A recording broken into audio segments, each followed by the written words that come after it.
Peace and blessings. This is Nubia, I, the Raw Food Goddess, the Womb Priestess and the Holistic Practitioner of the Blackberry Beauty Holistic Academy, Ancient African Healing and Wisdom for the Modern Sister. Today is Wednesday. It is the day before my daughter actually graduates from high school. So last Thursday was her last day officially of school, but tomorrow is actually her graduation from high school. So yes, I'm very happy. I feel like I'm graduating. I was thinking, and somebody once said this to me, and it's so true. Graduations or completion of school for your child is just as much a celebration for you as it is for them, because you're the one that had to make sure they got to school every day. You clothed them, you fed them, you took them to their extracurricular activities, their after school programs, got them to take their tests, to do their homework, and just created these wonderful, well-rounded children that you are just so proud of. You helped that to happen, so it's really a celebration for yourself. Yeah, it's unbelievable. It's like, really, all that time, or that time went so quickly. Where did it all go? And it's really beautiful, but it's just all perfect timing to, what's going on in my life right now. As far as many of you know, I've announced in the last 2 videos, I am going back home. I'm going back actually to Brooklyn, and I'm going to visit my family, and I haven't, we're going to wait for the traffic to go by, I haven't been home for 8 years. That's a long time. And the last time I was home, my mother had passed away. I went home because my mother had lung cancer, and that's what they said. My mother died of a broken heart. Can I say that to y'all? It wasn't the lung cancer. It wasn't the cigarette smoking. The cigarette smoking was because she felt so unfulfilled. And she was this dynamic, amazing woman with so much to give. My mother was highly spiritual, very metaphysical, very inner. She was a Cancer. Her astrological sign was a Cancer. Very sensitive, brilliant, smart. Oh my gosh, just incredible. And it's because of her that I came home, I realized, every year. Of course, to see my siblings, my brothers, my sisters, also my aunts, my uncles, but to see my mother, I would go home and stay with my mom. And so when she passed away, just to think that I could go home was just too hard to think about with her not being there. And then to think that I could go home and not hang out with her. Like, our thing, we would get together. We would never plan our day. We would get together and we would go to the village most likely, and we would go shopping most definitely. And then what we do, we would end up eating somewhere or going to have a drink. That's when I did drink. This is back in the day. And but we would really end up like on Bleecker Street, going into one of the cafes where they played music, and it could be jazz, it could be folk music, it could be rock, it could be roll, it could be heavy metal. It didn't matter. We were just there. Whatever was playing, the doors were open, and we would go. We would go to, like, I remember hanging out in the village with my mom and going to, like, on the spot live fashion shows, and then you can buy like the clothes off the models. We used to just buy. We were just having a ball, or just sit in a pizza parlor, and just talk and have fun, and come home, start off in the day, and come home late at night, and we would say, oh my God, we had the greatest time. And so I wanted to talk to you today about going home. What that means on a metaphysical level, on a metaphorical level, that it's deeper than we know. And that it's interesting that I'm going home now. I'm going home for many reasons. I'm going home because my daughter is about, we'll let the traffic go by. My daughter is about to go to college, and she's also leaving high school, so she's going through her own rites of passage. I'm going through my rites of passage, that I'm no longer a mother in the same way, because my daughter is now going to live on campus, in a sense, live on her own. So it's a rites of passage for me, not having that day-to-day mother responsibilities. It's a rites of passage because I'm really doing what I love, and when I last went to see my mom, I don't think I was doing exactly this. I know that I was. It was 8 years ago. I could go on and on about the rites of passage that's happening in my life, but It's something that I know about going home and that I remember. And I want to share those with you because maybe, you're contemplating going back home. Or, you ever think about all those movies about the star or the main character and they go back home like down in the Delta, right? Or always some story about when people have to go home, whether they're forced to go home, whether they go home because somebody died and they're going to a funeral, but they're going back home. And it's always about a rebirth, a letting go of the old to get refreshed again and to start anew. And that's what I'm going through. And I remember, like, I was thinking about the times that I went home and how much they changed me. A lot of times home is really where your true self is. The true self that you discarded because now you're a mom, you can't relate to that person anymore. Or now you're a wife, so you can't think like that anymore. Or now you're a business owner, so you can't have fun in that way anymore or do those things you used to do. And yes, of course there are things that you outgrow just because you're not 12 or 13 or 25 even. And so you outgrow it. But there's things that I think that we unknowingly discard that actually is still a part of us, and by recapturing that we can recapture parts of ourselves that we need, that part of ourselves that we need to persevere, that part of ourselves that we need to gain that courage, that part of ourselves that we need to either be still, to make a decision, to move, to stay, it's deep. And I'll give you a real example. I remember when I came out here in 91. And then I think in 92 or 3, I met my daughter's father. He is and was and is a Rastafarian. And, y'all, it was great. I mean, like, being in it was a lot I got out of it. And I would never trade that experience again for another one. It was perfect at the time. But it was so, in a lot of ways, not me. I wasn't that type of woman that should be told that when a woman is on her cycle, she's unclean. Or that, that I had to let the man do all the talking or kind of be in the background. Or it was just not really conducive to my very independent spirit. Okay, can I say it like that? And so, but I did. I started wearing the head wrap, and I started wearing, my body completely covered. And I wasn't even cute with it, though. It was just like any kind of fabric from the fabric store and some loppers and some gaylers. And this is a woman, a young lady, coming from Brooklyn where my mom is this fashion designer, that was her dream. That's what she went to school to do. She didn't pursue it like she could have or should have. But anyway, that's what she was, and her heart was there.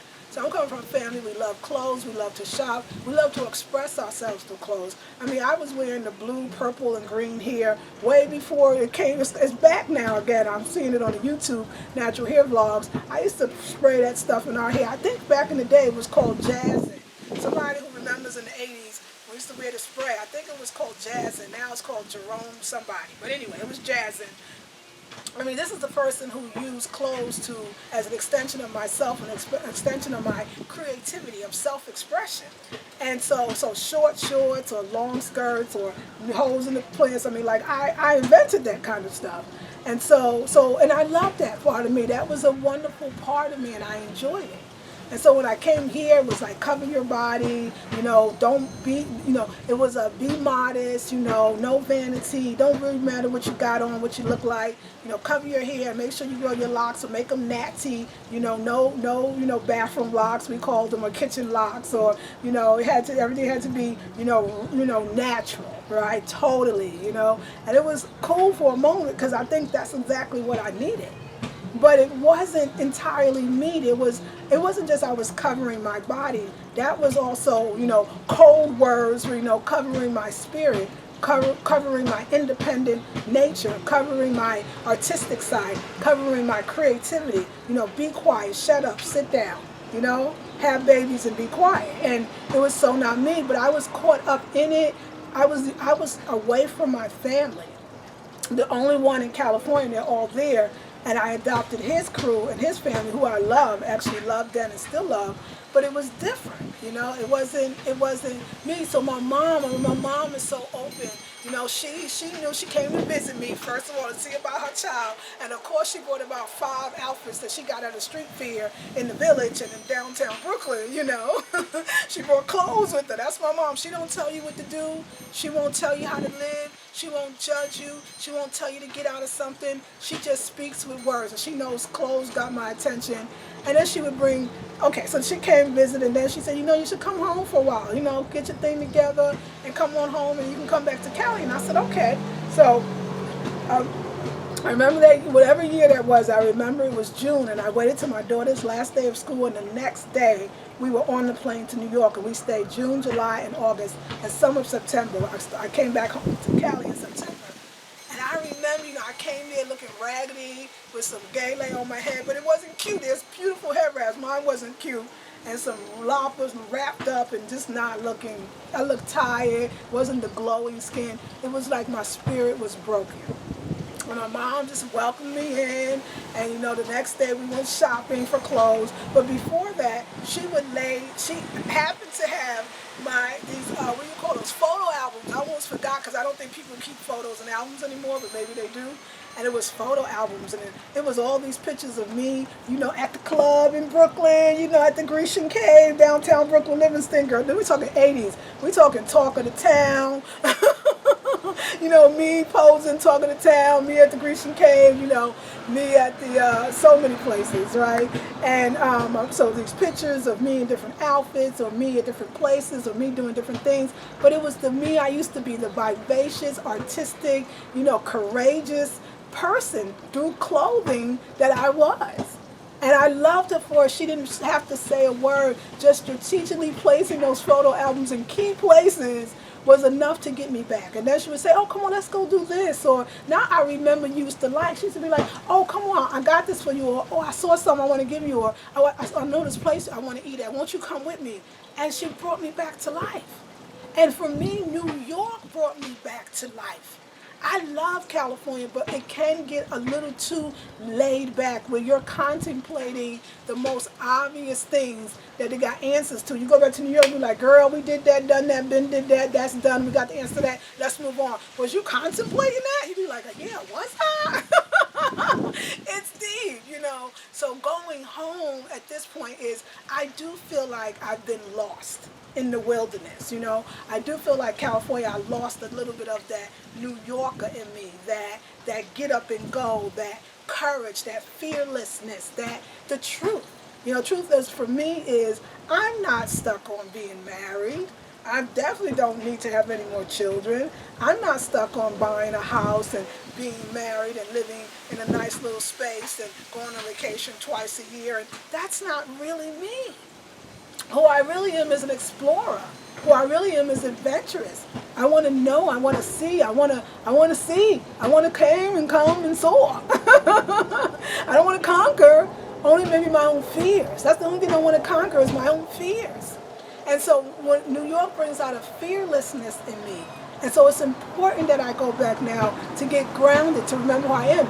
I came here, and that's what happened. I adapted this relationship and his culture. It was somebody else's. And even my last relationship was adapting this way of life that really wasn't for me, that I was almost buying into, but it wasn't really who I was. And to be honest with you, I can't quite remember exactly who I am. And I understand that comes with the spiritual life of change and evolving and growing. But you could grow in New York, you could grow in Louisiana, you can grow in France, you can grow in England. There's all parts of you. Like I remember going to England, and I told you that the cold and the pace was so wonderful for me. At first, when I got to London, I remember being, I guess, major downtown, I'm not really sure, but, I went to Whole Foods, and they was like knocking me around because I was moving too slow because I'm so used to kind of la-di-da-di-da-di being in California where we just, we move at our own pace, we do it our own way. It's like, totally. Yeah. So, New York, and so London was a little more fast-paced, but I remember getting it quickly and moving faster and loving the energy and going out at 8 in the morning and not coming in to 9 or 10 at night and being out on the streets all day and seeing stuff. And it was just like, hallelujah, Nubia's back, part of me. And that really life is about exploring and awakening these different parts of yourself. And so for me to be called home, because I believe it is truly a calling, it's the universe saying, look, I heard you when you asked me for a better life, a different life, a more exciting life. I heard you when you asked me for your divine purpose for things to change. I heard you when you got in them bathtubs at 4 a.m. every day. I heard you when you did the work of leading all those intensives, of leading the group Women Who Run with the Room. I heard you when you helped sisters through the one-on-one consultations. I heard you. And I'm telling you that you have to move from this seat, from this porch, from this neighborhood for now, and you have to go further. And you may find what you're looking for. Not that it may be New York that I'm looking for, but something there will spark something in me that where I am cannot spark it at this time, because I've gotten what I needed from where I am, or maybe go somewhere else and return back anew. But I have to go to come back again. I have to go, I have to sing Kofa, go back and fetch what was lost and bring it back anew. And I got lost here, and I got lost in the relationship that I've been in, or some of the relationships that I've had here. And I need to find myself again. And that's what I'm doing. So, yeah, y'all. So I want you to know that, I'm running a June special. You could join Women Who Will Run with the Womb for 1 month, $37, no obligation to stay in, no recurring payments that come out your account. You buy it once, it's done. You get 30 days from the day that you sign up. It is an amazing experience. This month we're in sensuality, sexuality, and adornment, okay? And that means a lot. And when you get in, you're going to love it. It's my favorite series, although they all are great, but that one is just something about it. So ladies are already joining, and I want to thank you for that. Also, the Raw Food Intensive starts this Friday, June 5th. This Friday, you still have time to join. There's plenty of room. Also, 1 week from this Friday, I will let you still come in, so you still do have more than enough time. I am on raw foods right now. That's what I feel like. Raw food is like, I won't say a drug, but it's definitely like a substance that when taken, watch out. Extreme energy and, vitality and joy and happiness. Like your third eye is so open and you just can feel, see, explore. You've been there. You've done that. You've come in there. You're going there. You've done it all. It's all an illusion, and everything that's happening now, everything that ever will happen is happening now. Everything that did happen is happening now. And all you have to do is understand that you are the center of your life, that you control it. And that when you do certain things, join an intensive, join the group Women Who Run with the Womb, change your life, things are going to start manifesting. And so it's not enough to just ask for what you want.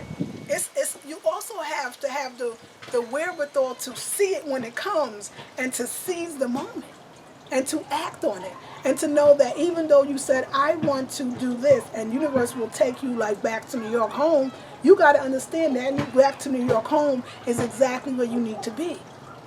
Where have you lost yourself? Where have you left your home? Where have you left your home? The Raw Food Intensive is, to me, helping me come back home, clearing away everything that is not home, that is not familiar, that is not me, letting that go, and bringing you to a place of, at least I know who I am. Now, I can build on those things, but sometimes you have to understand and remember and see what your foundation is, and remember that, and then make yourself even better. It's like rehabbing your home. It was good when you built it the first time. It was good when you bought it the first time, and the foundation is still there. When you're refurbishing your home, you're not breaking down the house and breaking down the foundation and starting over. You're building on that foundation. And I feel like if you're not in the group Women Who Run with the Womb, you have a chance to be in for 1 month. It's a trial 1 month. It's $37. No obligation to stay in. If you're not changing your life and your diet, if you're not feeling good, if you're not manifesting so you can go away and take trips and do things, I don't have more than you do. I don't even really know more than you do. But I yearn to. I want to, and I'm listening, and I want you to do the same. So don't forget the specials. The Women Who Run with the Womb, 1 month, $37, no obligation to stay. Also, the $97, the Raw Food Intensive starts June 5th. You have up to 7, 8, 9, 10, 11, 12, June 12th to still be in it and still be safe and everything to be good. And just look at me. I mean, I feel amazing. I got, when I first did the 60-day water or liquid fast, and then I got off and I started eating. Oh, it was so hard because my body wasn't used to food. I would overeat. It was just too much. But now I got it. I eat well and I eat a lot of food. I'm actually gaining a little weight back. I don't know if you can see it or not, but I am. And it feels good. All of it is good because raw foods is amazing. And going home is amazing. And going back to myself is amazing. And I'm just so excited, and I wanted to share that excitement with you. So I will be at home the last 2 weeks in June. There will be a meetup. There's also, I want to do a workshop for sisters that actually want to heal, that want to spend time with me, that want to ask serious questions. We're not going to do it at the meetup. The meetup is fun. The meetup is kick it, hang out, be together. But if you really want to, I'm going to hook up with someone and get a venue and charge about $10 when people come in, and we're going to do a workshop. We're going to do a 2 to 3 hour workshop and really get some people got questions, they want help. I want to be there for you. So I'm working it all out. But either way, the meetup is happening. And it'll be in New York, it'll probably be in Brooklyn. I don't know, maybe it'll be in Manhattan. I'm not really sure. I got to get my bearings back when I'm in New York. But I just want to thank you all for supporting me, for loving me, for being there for me. I'm a very happy woman right now, and I'm very thankful for this wonderful life and all that it has. I'm going home to remember who and what I am, to get that juice back, that mojo in a sense, that only I could have gotten and get from the people that look like me, that share the blood that I share. Whether I agree with their lifestyles, whether they eat like me, the love they have for me and me for them is immeasurable. And I just wanted to share that with you. So, yes, go to the website, check out the specials, join the Friday Intensive, the raw food. Join the group for a month. Hey, $37. What you got to lose? Nothing. And I'll definitely see you all in New York. And also, I'll see you in the next video. All right. So, anyway, getting cold. This is Nubia I, the Raw Food Goddess, the Womb Priestess, and the Holistic Practitioner of the Blackberry Beauty Holistic Academy. Ancient African healing and wisdom for the modern sister. Peace and blessings.